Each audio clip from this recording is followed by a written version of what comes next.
ओम प्रकाश राजभर, और मैं आपका शुक्रिया अदा करूंगा, आपकी व्यस्तता आ गई थी, कार्यक्रम में कहीं जाना पड़ा, लेकिन आपने फिर भी वक्त निकाला है। यह छात्रों के साथ, उनके भविष्य के साथ यह खिलवाड़ कब तक होता रहेगा? यह खिलवाड़ ही हो रहा है ना, यह असमंजस क्यों? एक देश एक चुनाव हो सकता है, वो परिकल्पना की जा सकती है, इम्तिहान एक दिन क्यों नहीं हो सकता?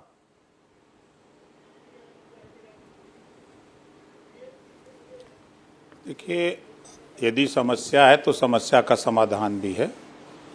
अब हम तो लखनऊ में रहते हैं और हमारा दरबार खुला रहता है। हम लखनऊ में एज ए डॉक्टर, और जो लोग आते हैं अपनी समस्या लेके, हम उनको एज ए पेशेंट समझ करके उनका इलाज करते हैं। ये समस्या के लिए हमने कहा कि यदि ये समस्या है तो हमारे यहाँ उसको 2-4-5 लोग लिखित लेके आ जाए, हमको बैठ के समझा दें। हम मुख्यमंत्री को मिलकर के इस बात को उनके सामने रखेंगे और उनकी जो मांग है उसको हम कोशिश करेंगे कि उस मांग को मुख्यमंत्री को समझाकर। राजभर साहब, पिछली बार आप मेरे कार्यक्रम पर आए थे, मैंने 69,000 सहायक शिक्षक भर्ती मामले में जो गड़बड़ झाला हुआ उस बाबत आपसे सवाल पूछे थे। वो मामला अभी भी कोर्ट में अटका हुआ है, वहां भी 69,000 लोगों का भविष्य अधर में अटका हुआ है। तब आपने मुझे कहा था कि मैंने 4 बार मुख्यमंत्री से मुलाकात की, पर ये अधिकारी 16 दुनिया 8 का पहाड़ा पढ़ा देते हैं। वो तो सहायक शिक्षक भर्ती में पहाड़ा पढ़ा दिया, यहां कौन सा पहाड़ा पढ़ाया जा रहा है? एक दिन में चुनाव हो सकता है तो एक दिन परीक्षा क्यों नहीं हो सकती? देखिए, मैंने आपसे कहा था कि मैं सत्ता में नहीं था तब भी इसको पहल मैंने की थी, क्योंकि मंडल कमीशन को लेके मान्यवर कांशीराम जी के साथ 15 दिन हम लोगों ने कचहरी पर धरना दिया था। पूरे प्रदेश में धरना हुआ, आंदोलन हुआ, तब बीपी सिंह जी ने उस मंडल कमीशन को लागू किया। जो 27% रिजर्वेशन है उसको लेके हम लंबे समय से लड़ते आ रहे हैं। जब आपने जिक्र किया तो मैं यही बात फिर कह रहा हूं कि मैंने जो भी अभ्यर्थी मेरे पास आए, मैंने मुख्यमंत्री से मिल करके 4-4 बार प्रयास किया कि समस्या का समाधान हो। मुख्यमंत्री जी ने भी इस बात को कहा कि हमने भी जांच कराई है और 6800, उन्होंने 6800 की बात की कि 6800 लोगों के साथ अन्याय हुआ है किन्हीं कारणों से। हमने कहा इनकी भर्ती हो जाए। नहीं, अब अन्याय की फिर से तैयारी हो रही है क्या? ओम प्रकाश राजभर जी, भाई 2-2 दिन में इम्तिहान होगा, 2 शिफ्टों में होगा, 3 शिफ्टों में। पर्चा बराबर का तो नहीं हो सकता, कोई पर्चा आसान होगा, कोई कठिन होगा, एक को फायदा होगा, एक को नुकसान होगा। छात्रों को 2 धड़ों में बांट रहे हैं क्या आप छात्रों को?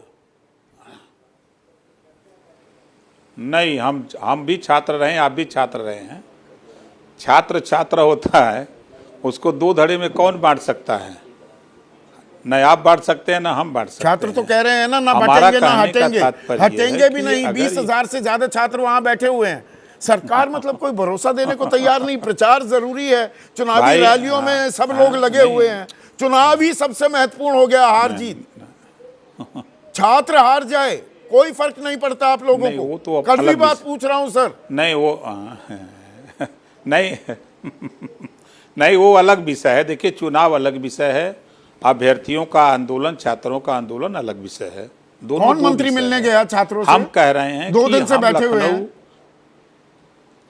भाई मैं क्या कह रहा हूं, जैसे वहां जुट गए हैं 20,000 आप बता रहे हैं, तो उसमें से 5 लोग खाली हमसे मिल लेते, हमको समझा देते, हमको एक पत्रक दे देते। आपने कहा आपका दरबार मतलब दरबार सज गए हैं, दरबार में हाजिरी देनी पड़ेगी। अरे भाई, छात्री आप लोगों को, हम अदने से प्राणी आपको चुनते हैं, सरकार में आपको बिठाते हैं। दरबार में हाजिरी देनी होगी हर चीज के लिए, तभी सुनवाई होगी।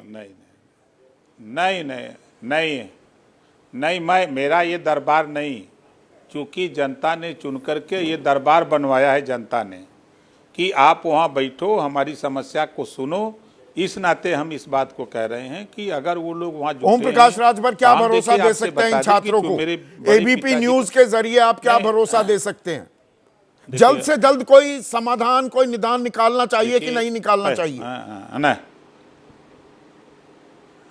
संदीप भाई, देखिए, पहली बात तो अभी मेरे पिताजी के बड़े लड़के मेडिकल कॉलेज में जिंदगी और मौत से जूझ रहे हैं, मैं उसमें व्यस्त हूँ।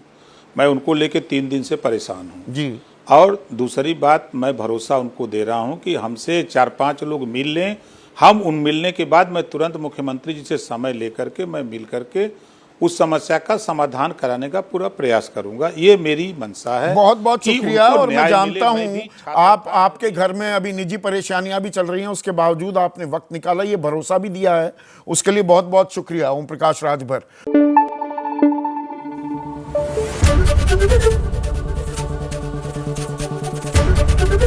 एबीपी न्यूज आपको रखे आगे।